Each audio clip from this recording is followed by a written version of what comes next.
Perkenalkan, nama saya Lindy Ubaidillah, NPM 230110180 Di sini akan menjelaskan tentang Cryptobia SP, khususnya klasifikasi, ciri morfologi, dan siklus hidup dari Cryptobia SP. Yang pertama adalah klasifikasi Cryptobia SP. Menurut J. Leidy tahun 1846, klasifikasi Cryptobia adalah sebagai berikut. Filumnya Euglonozoa, kelasnya Kinestoplastea, ordonya Eubononida, famili Cryptobiceae, genusnya Cryptobia, dan spesiesnya adalah Cryptobia sp.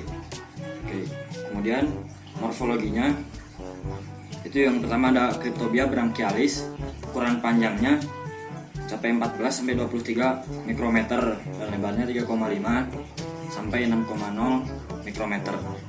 Kemudian selanjutnya flagellum anterior dari Cryptobia branchialis itu sendiri adalah 7,7 sampai 11 mikrometer dan flagellum posteriornya 10-15 mikrometer.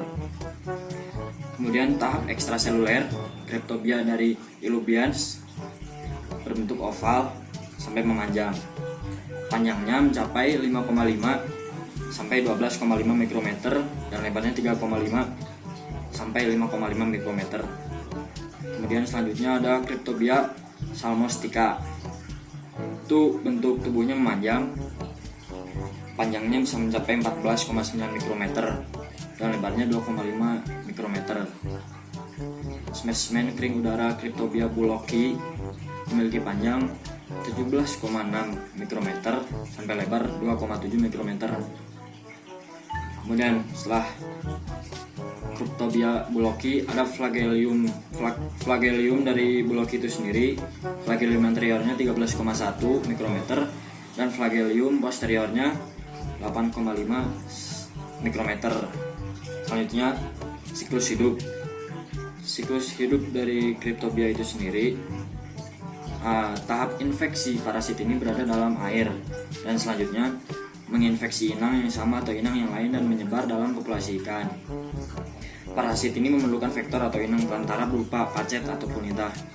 Jadi Cryptobia itu merupakan parasit yang menempel pada inangnya dan memerlukan vektor atau perantara berupa pacet yang tadi sudah saya sebutkan. Dan siklus hidupnya ada pertama dari Cryptobia dalam darah inang, kemudian ke stadium Critidia, selanjutnya Cryptobia itu membelah diri, kemudian ke stadium metasiklik dan masuk ke dalam tubuh vektor inang tersebut dan menjadi Cryptobia dewasa dalam darah inang. Terima kasih untuk dari saya, cukup sekian. Selanjutnya akan dijelaskan oleh rekan saya. Terima kasih. Assalamualaikum warahmatullahi wabarakatuh. Perkenalkan, saya Siti Zahraryadi dengan NPM 133 akan menjelaskan tentang penyebaran dan dampak yang ditimbulkan oleh Cryptobia. Pertama, kita akan membahas tentang penyebarannya. Cryptobia dapat menyebar melalui dua cara, kontak langsung ataupun melalui inang perantara berupa lintah piscicola ataupun pacet. Untuk kontak yang secara langsung itu merupakan Cryptobia yang bersifat ektoparasit karena akan menyerang kulit pada ikan ataupun insang pada ikan dengan cara ikan yang sudah terinfeksi bersentuhan dengan ikan yang belum terinfeksi ataupun mukus yang ada di dalam air yang sudah terkontaminasi parasit bersentuhan langsung dengan ikan yang ada di dalam kolam. Sedangkan yang melalui inang perantara umumnya bersifat endoparasit karena dia hidup di dalam saluran pencernaan pada ikan, terutama di usus dan juga darah ikan. Cryptobia akan menginfeksi ikan ketika inang perantaranya menghisap darah pada ikan tersebut. Selanjutnya kita akan membahas tentang dampak yang ditimbulkan oleh Cryptobia. Cryptobia dapat menimbulkan penyakit sleeping sickness, anemia, dan juga cryptobiosis. Cryptobia termasuk ke dalam HPIK golongan 2. Assalamualaikum warahmatullahi wabarakatuh. Perkenalkan, saya Arjal Fadli, NPM 170. Di sini saya akan menjelaskan tentang gejala klinis Cryptobia SP. Yang pertama itu ada anoreksia, di mana tubuh ikan menjadi kurus dari biasanya. Yang kedua, eksotalmia, yaitu bola mata ikan menonjol keluar. Yang ketiga, yaitu pembengkakan pada perut ikan. Yang keempat, ikan bergerak lebih lambat. Yang kelima, terdapat luka pada bagian ginjal ikan. Dan yang terakhir, tubuh ikan terlihat lebih pucat. Selanjutnya, cara untuk menanggulanginya adalah yang pertama itu menggunakan CuSO4 dicampurkan dengan Fe2SO4 dengan rasio 2:5 dan disebarkan ke permukaan dengan konsentrasi sebanyak 7 part per million dan dilakukan selama 1-2 minggu. Yang kedua, membasmi vektornya yaitu pacet. Sekian dari saya, terima kasih. Assalamualaikum warahmatullahi wabarakatuh. Saya Mutiara, NPM 179, akan menjelaskan mengenai klasifikasi, ciri morfologi, siklus hidup, dan penyebaran dari spesies parasit Hexamita sp. Nah, untuk yang pertama itu ada klasifikasi, filumnya protozoa, kelasnya Zomastigophora atau Flagellata, ordonya itu Polymastigida, familinya Hexamitidae, genusnya Hexamita, dan spesiesnya itu Hexamita sp. Nah, di sini perlu teman-teman ketahui sebelumnya bahwa Hexamita sp ini memiliki sinonim atau nama lain, yaitu Sporonucleus fortens. Oke, selanjutnya itu ada ciri morfologi dari spesies Hexamita sp. Nah, tadi kan disebutkan bahwa Hexamita itu merupakan endoparasit. Jadi bentuk tubuhnya itu kecil, berada pada kisaran 3-18 mikrometer, tidak berspora, dan dapat membentuk kista.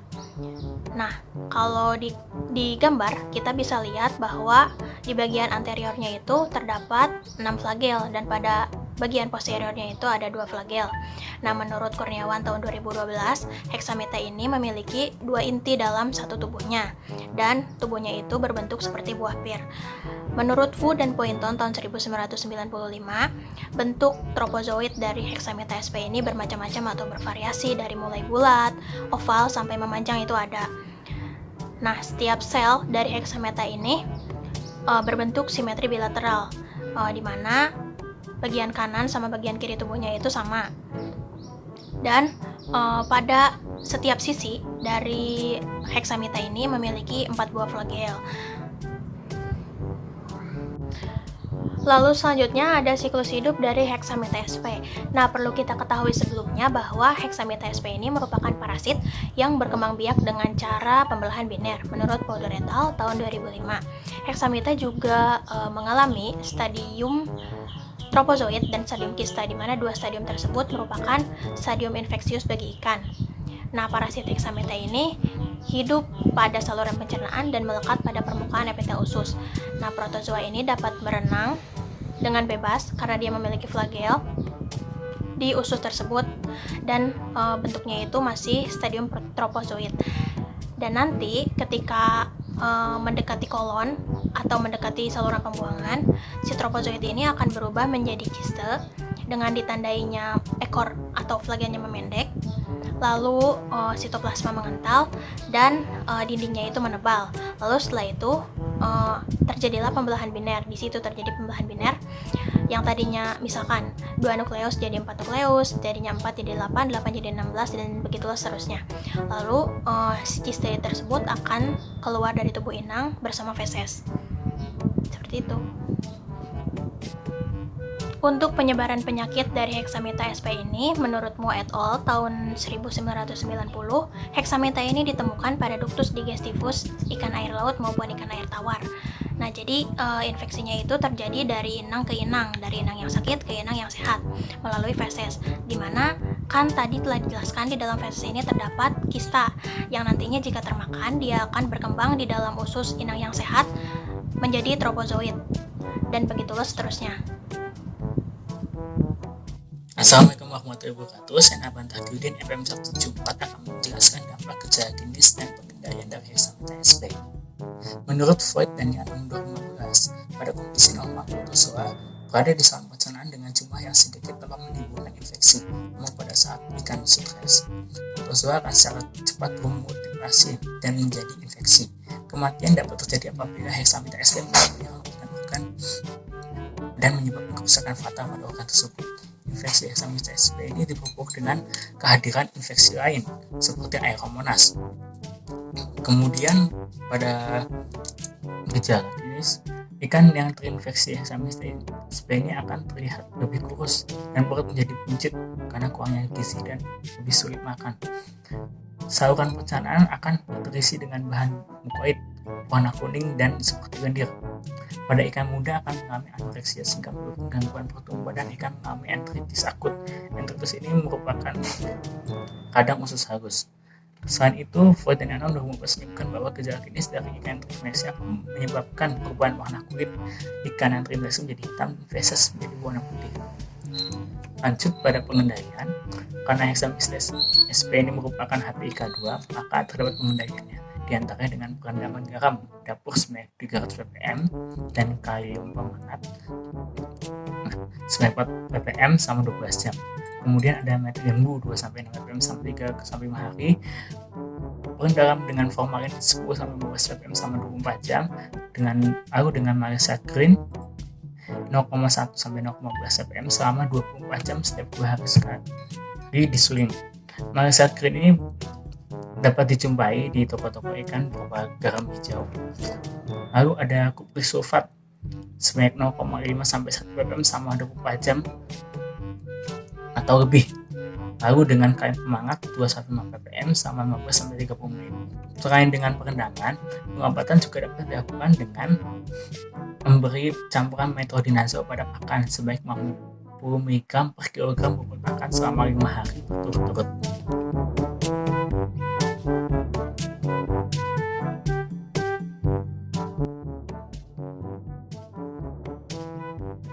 Assalamualaikum warahmatullahi wabarakatuh. Saya Oksesena Pratama, NPM 2301110180167 dari kelompok 4. Saya akan menjelaskan tentang klasifikasi, ciri morfologi, dan siklus hidup dari Sarcosistis. Klasifikasi Sarcosistis sendiri, dia termasuk ke dalam filum Protozoa, kelasnya Sporozoa, ordonya Acinidosporodia, familinya Sarcosistidae, genusnya Sarcosistis, dan spesiesnya Sarcosistis cervellini. Selanjutnya ada ciri morfologi Sarcosistis. Spora Sarcosistis ini bentuknya menyerupai buah pisang. Spora ini terbungkus dalam kista yang berbentuk tabung berwarna putih dan menyerupai bentuk biji ketimun. Saat kista ini dewasa, dia akan mengandung banyak spora yang memiliki granula dan berinti. Yang terakhir ada siklus hidup dari Sarcosistis. Sarcosistis ini bereproduksi secara seksual dan aseksual, sama seperti protozoa pada umumnya. Secara seksual, Sarcosistis akan membentuk dua gamet, yaitu gamet jantan dan gamet betina. Kemudian kedua gamet ini akan bersatu membentuk zigot. Proses ini dinamakan gametogoni. Lalu ada reproduksi secara aseksual, di mana Sarcosistis ini akan menghasilkan spora, dan prosesnya ini dinamakan sporogoni, yang nantinya akan menghasilkan sporozoid. Dan yang terakhir, Sarcosistis ini akan menghasilkan meirozoid, dan prosesnya dinamakan schizogoni. Perkenalkan, nama saya Agus Diandra Putra dengan NPM 2301110180125. Di sini saya akan menjelaskan bagaimana penyebaran Sarcosistis di perairan. Sarcosistis menyebar ke perairan dalam bentuk kista yang akan keluar bersamaan dengan feses dari inang perantara. Yang pertama, inang perantara pertamanya itu bisa berupa sapi ataupun burung. Kista yang sudah jatuh ke perairan ini akan berenang bebas dan akan termakan oleh ikan. Secara tidak langsung ikan akan menjadi inang perantara kedua dari Sarcosistis. Kista yang telah termakan oleh ikan akan pecah dan mengeluarkan spora dalam jumlah yang besar. Lalu ikan akan dimakan oleh manusia, dan manusia ini adalah induk tetap dari Sarcosistis. Pada ikan, Sarcosistis dapat menyerang pada bagian kulit, insang, tulang rawan, otot, dan juga usus. Oleh karena itu, Sarcosistis disebut sebagai endoparasit pada ikan. Saya Nur Ramadhani, NPM 127, akan menjelaskan gejala klinis klinis dan cara penanggulangan sarkocistis selfie ini. Gejala klinis. Secara patologi, terdapat kista yang menempel pada otot ikan, sehingga jaringan otot rusak dan mendesak organ di sekitarnya. Ikan yang terjangkit parasit ini akan terganggu pergerakannya, dan lama-kelamaan ikan akan mengalami kematian. Cara penanggulangan. Penanggulangan penyakit ini dapat dilakukan dengan membasmi atau mematikan ikan yang terinfeksi, yang juga mengeringkan kolam yang diberi kapur selama beberapa hari. Cara lain, kolam direndam menggunakan kalium permanganat selama 3 hari, kemudian dibilas menggunakan air bersih. Pengobatan ikan yang terinfeksi dapat dilakukan menggunakan asetason yang dicampur dengan pakan 10 mg per kilogram ikan selama 3-4 hari.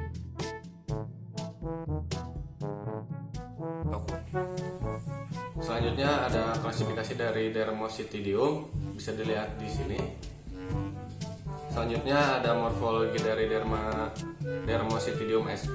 Biasanya ditemukan pada amfibi, tetapi sering juga menginfeksi ikan, terutama larva, yang dapat mengakibatkan penyakit yang akan berujung terhadap mortalitas ikan. Spora parasit ini berbentuk bulat. Spora terdapat dalam kista, bentuk kista lonjong. Setiap spora memiliki vakuola yang besar berisi cairan yang berada di tengah sporoplasma. Selanjutnya ada siklus hidup. Parasit ini berkembang biak dengan menggunakan spora. Kista terjadi di kulit dekat sirip, abdomen, dan jarang di tempat lain.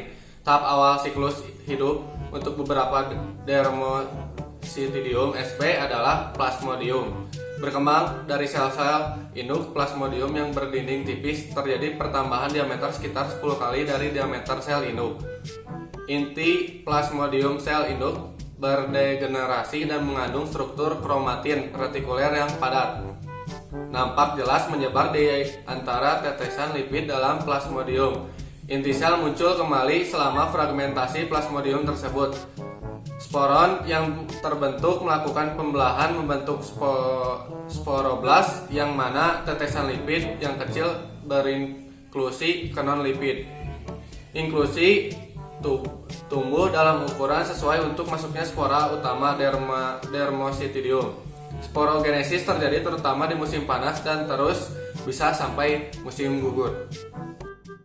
Bismillahirrahmanirrahim. Perkenalkan, nama saya Hafiz Arga Wirawan dengan NPM 171. Di sini saya akan menjelaskan tentang penyebaran dan dampak dari parasit Dermositidium.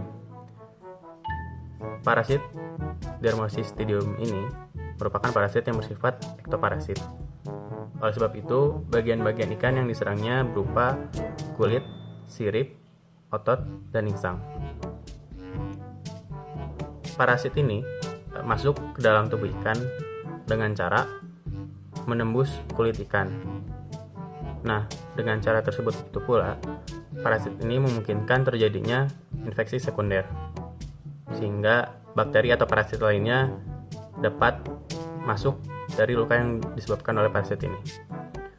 Lalu apa dampak dari parasit Dermositidium ini? Yang pertama itu timbulnya penyakit yang bernama dermocistidiosis. Selain itu juga, seperti yang tadi sudah disebutkan, timbulnya infeksi sekunder yang menyebabkan parasit atau bakteri lain dapat masuk dan memperparah luka yang sudah dibuat oleh parasit Dermositidium. Lalu untuk parasit ini pula termasuk ke dalam HPIK golongan 1. Sekian dari saya. Assalamualaikum warahmatullahi wabarakatuh. Perkenalkan, nama saya Fadil Zainal Mustafa, NPM 2301110180177. Di sini saya akan menjelaskan gejala klinis dari Dermositidium. Dermositidium ini menginfeksi kulit ikan, terutama pada ikan koi dan ikan mas. Selain menyerang pada kulit, Dermositidium ini juga menyerang pada bagian insang, sirip, dan badan. Gejala yang ditimbulkan oleh parasit ini biasanya berupa benjolan atau pembengkakan kemerahan, menunjukkan pada kulit tersebut adanya peradangan. Jika parasit tersebut menginfeksi organ insang, lamela insang geripis dan terdapat bintik-bintik yang menonjol serta berwarna putih, yang merupakan kista dari parasit tersebut. Pada kasus yang parah ditandai dengan adanya luka besar, kerusakan pada organ insang, di mana struktur insang mengalami perubahan yang menyebabkan ikan terganggu pergerakannya atau ikan berenang dengan cara tidak normal, sulit bernafas, atau nafsu makan ikan menurun.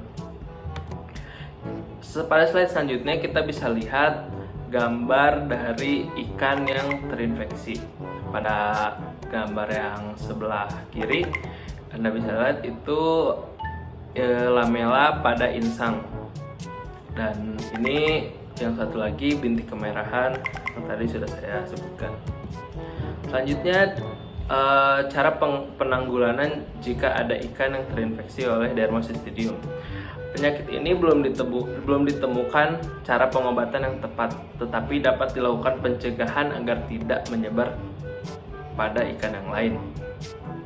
Cara yang dapat dilakukan adalah dengan memindahkan ikan yang sudah terinfeksi, kemudian ikan tersebut dimatikan dan dibakar agar spora-spora yang ada dalam tubuh ikan tersebut mati. Cara lainnya adalah kalau memungkinkan membersihkan benjolan-benjolan yang terdapat pada kulit, kemudian kulit yang telah dibersihkan diolesi dengan alkohol untuk mencegah terjadinya infeksi oleh mikroba lainnya. Mungkin segitu presentasi dari kelompok kami. Terima kasih atas perhatiannya. Assalamualaikum warahmatullahi wabarakatuh.